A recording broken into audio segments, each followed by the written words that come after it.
The house on Micheltorena Street was a lie.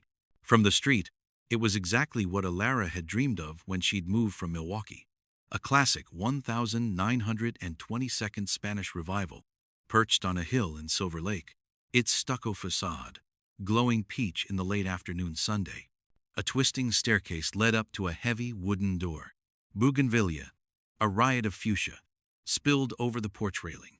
It was a postcard, a promise. But the inside was a different story. It was an echo chamber. The first time Alara heard it, she was unpacking a box of books, her hands dusty, the LA heat still clinging to her skin. It was a faint sound, barely there, like a whisper from another room. She froze, a copy of Slouching Towards Bethlehem in her hand, and listened.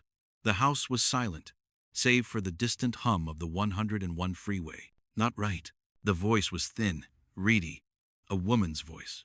It seemed to come from the walls themselves. Alara's heart hammered against her ribs. "Hello?" she called out, her own voice sounding small and foolish, in the empty living room. "Is someone there?" Silence. She chalked it up to exhaustion, to the stress of the move, to the strange acoustics of an old house. She was a writer, after all.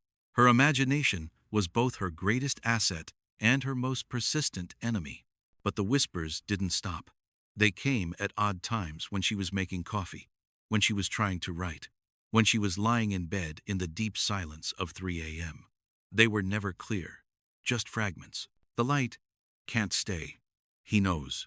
She mentioned it to the landlord, a slick, perpetually smiling man named Julian Croft, when he came by to drop off a new mailbox key.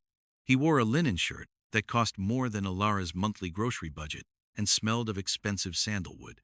"Whispers," he laughed, a smooth, dismissive sound. "Sweetheart, that's just the pipes. This is an old neighborhood. The houses talk. It's part of the charm. You'll get used to it." But Alara didn't get used to it. The whispers began to solidify, to coalesce around a single, recurring name. Luna. It was always the same. A sigh, a plea, a warning. Luna. Driven by a curiosity that was quickly morphing into obsession, Alara started to dig. Her writer's mind, trained for research, found its purpose. She spent days at the Central Library, scrolling through microfiche of old newspapers. She combed through city archives and real estate records. She discovered that before her, the house had been rented by a woman named Luna Mendez, an artist. There was a small, grainy photo of her from a 2018 article about a gallery show in Echo Park. She had dark, intense eyes and a smile that didn't seem to reach them. She was beautiful in a way that felt fragile, like spun glass. The article was the last public record of Luna Mendez. She had vanished 6 months later. The official report, which Alara managed to access through a friendly, albeit skeptical, cop she met at a coffee shop, listed her as a missing person. The case was cold. There were no signs of foul play. No body. Luna had simply walked out of her life. Her landlord at the time, Julian Croft, had reported her missing after she failed to pay rent for 2 months.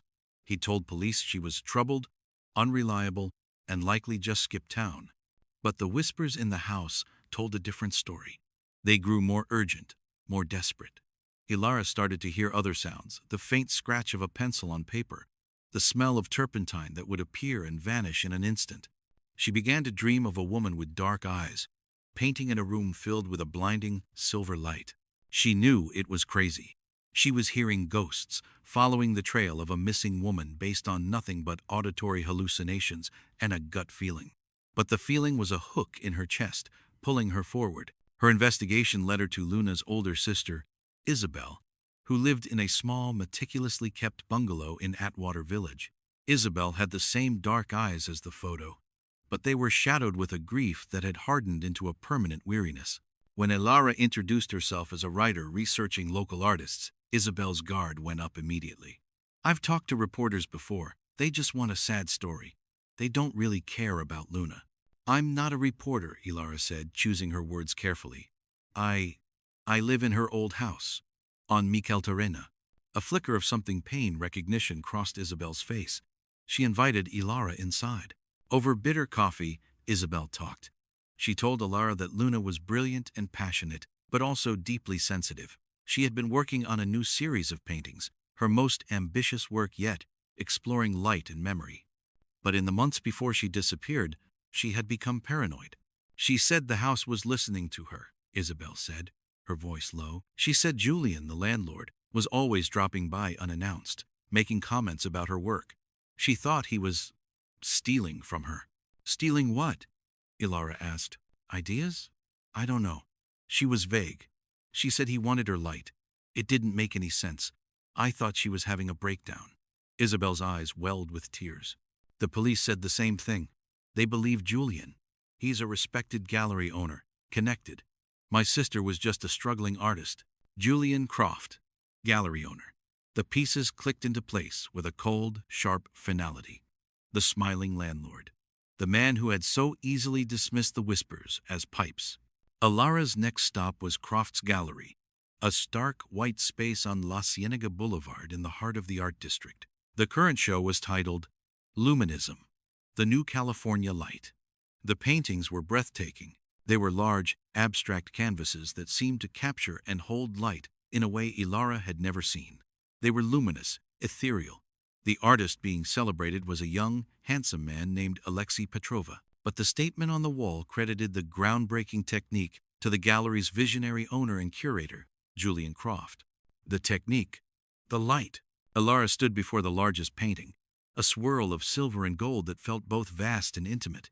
And in the corner, almost hidden in the texture of the paint, she saw it. A tiny, stylized signature, not Alexei's, but a symbol she recognized from the sketches she'd found tucked behind a loose baseboard in her house. A crescent moon entwined with an L. Luna's signature. Julian hadn't just stolen her ideas. He had stolen her work. And Luna hadn't skipped town. She had become a threat that needed to be silenced. That night, the whispers in the house were louder than ever. They were no longer fragments, but a clear, desperate sentence, repeating over and over. He put me in the light. Ilara followed the sound. It led her away from the main living areas, down a short, narrow hallway to a walk-in pantry she rarely used. The whispering was emanating from the back wall. Her hands trembling, she pulled out the empty shelves.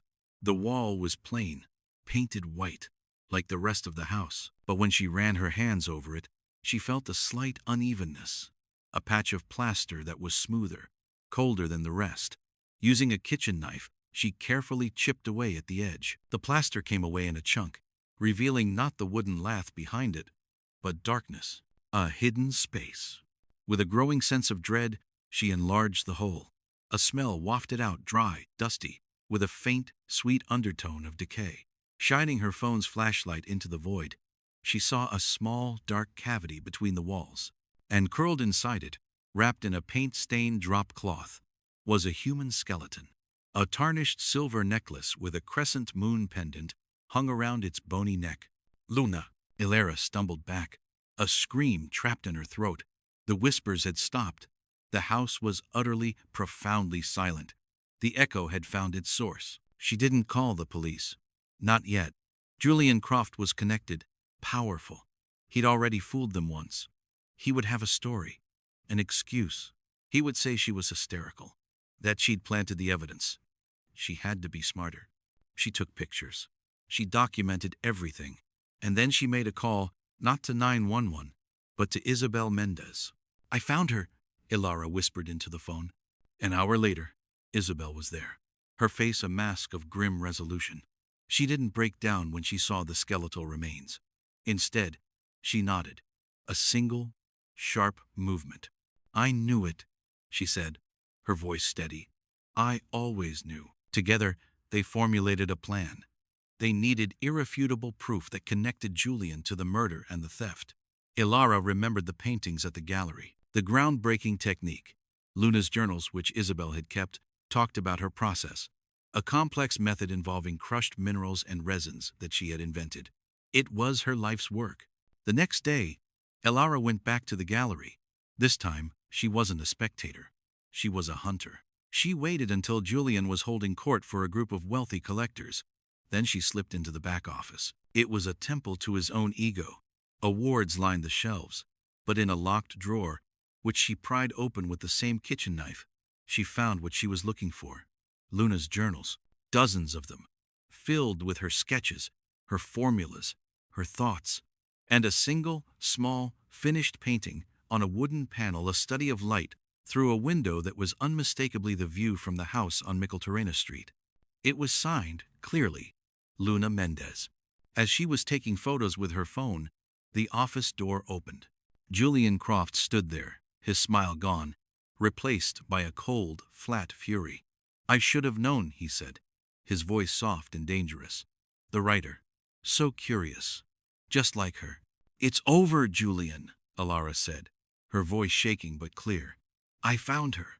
The police are on their way." It was a bluff, but she prayed it would hold. He laughed, a short, ugly sound. "And tell them what? That you heard ghosts? That you broke into my office? You're a nobody from the Midwest with an overactive imagination." He took a step forward. Luna was a nobody too. A vessel. She had a gift, but she was too weak to handle it. I just refined it. I gave it to the world. "You murdered her. She was going to ruin everything," he snapped, his composure cracking. "She was going to leave, to take her work to another gallery. My work. I built her a perfect studio in that house. I gave her everything, and she was ungrateful." He advanced on her, his hands curling into fists. Alara backed away, clutching her phone. She was trapped. Suddenly, the gallery's fire alarm blared. A deafening shriek. The lights flickered. Julian spun around in confusion. In the doorway stood Isabel Mendez, her finger pressed against the alarm trigger on the wall, and behind her were two uniformed LAPD officers, their guns drawn. Alara had texted Isabel the moment she'd entered the gallery.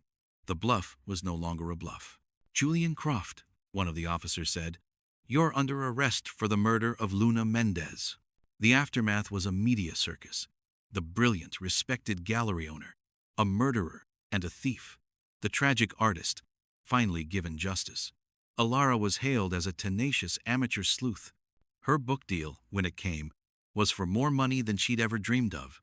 She moved out of the house on Micheltorena Street. It was no longer a lie, but the truth was a weight she couldn't bear to live with. The new tenants, a young couple with a baby, said the house was perfect. They never mentioned any whispers. Sometimes Alara drives past it. She sees the bougainvillea blooming, the peach stucco glowing in the sunday. It looks peaceful, but she knows the silence is a facade. For her, the house will always be an echo chamber. And the echo she hears is not of a ghost, but of her own fear, her own courage, and the chillingly ordinary face of evil hiding behind a smile. She got the LA story she came for. It just wasn't the one she wanted to write. It was the one that wanted to be told, a whisper in the walls, waiting for someone to finally listen.